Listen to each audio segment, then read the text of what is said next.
হাতিঝিল রাজধানীর হাতিঝিল এলাকায় ডাকাতি সংগঠনকালে ডাকাত সদস্যকে আমরা গ্রেফতার করেছি। রাজধানীর হাতিঝিল সংলগ্ন একটি বাসায় ডাকাতির প্রস্তুতিকালে সংঘবদ্ধ ডাকাত দলের 4 সদস্যকে গ্রেফতার করা হয়।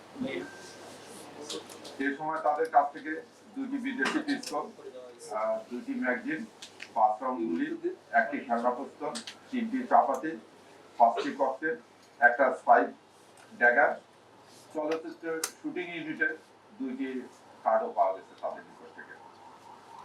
গ্রেফতারকৃত আসামিরা হলেন রাকিব, রাশেদুল হালদার, জুবাইর ইসলাম, বিজয় সরকার ওরফে টেবি। গোয়েন্দা তথ্যের ভিত্তিতে রাজধানীর হাতিঝিল সংলগ্ন বাড্ডার সর্দারগলির একটি বাসায় ডাকাতির পরিকল্পনা বিষয়টি জানতে পারে ডিবি গুলশান বিভাগ।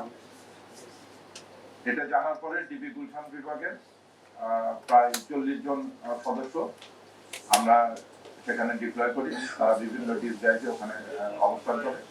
ডাকাত দল যখন ওই গলির ভিতরে ঢোকে তখন ডিবির যে 40 জন সদস্য ছিল তারা তাদেরকে চেস করে ওখান থেকে 4 জনকে হাতে নাতে ধরে এবং 2 জন পলায় যায়।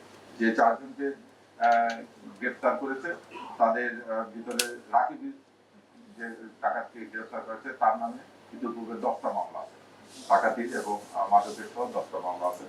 বিজয় সরকার তার নামে 6টা ডাকাতি মামলা আছে। এরা একাধিকবার পুলিশের হাতে গ্রেফতার হয়েছে।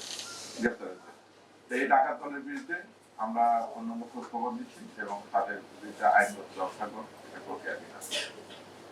এটা একটা বিষয় গেল। আর একটা বিষয় হয়েছে যে রাজধানীর উত্তর এলাকা থেকে আমাদের রমনা টিম এক ব্যক্তিকে গ্রেফতার করেছে। তার আসলে পরিচয়টা দেবো যে কি, তার নামটা আমি বলি। তার নাম হচ্ছে নুরুল চৌধুরী। সে কখনো নিজেকে লেফটেন্যান্ট কর্নেল, কখনো পুলিশের এসপি, কখনো পুলিশের ডিসি, কখনো রেবের ডাইরেক্টর। এভাবে তার কাছ থেকে 4টে আইডি কার্ড পাওয়া গেছে, তার কাছ থেকে 2টে ওয়াকি টকি পাওয়া গেছে, ভুয়া একটা পাসপোর্ট পাওয়া গেছে, সেনাবাহিনীর মেজর পরিচয়যুক্ত একটি আইডি কার্ড পাওয়া গেছে, র্যাবের কর্নেল পদমর্যাদার ডেপুটি ডিরেক্টর পরিচয় যুক্ত একটি আইডি কার্ড পাওয়া গেছে, 3টি অ্যান্ড্রয়েড মোবাইল ফোন পাওয়া গেছে। তারপরে সেনাবাহিনীর চিকিৎসা বই, বিভিন্ন ফর্ম ও চাকরি নিয়োগপত্র পাওয়া গেছে।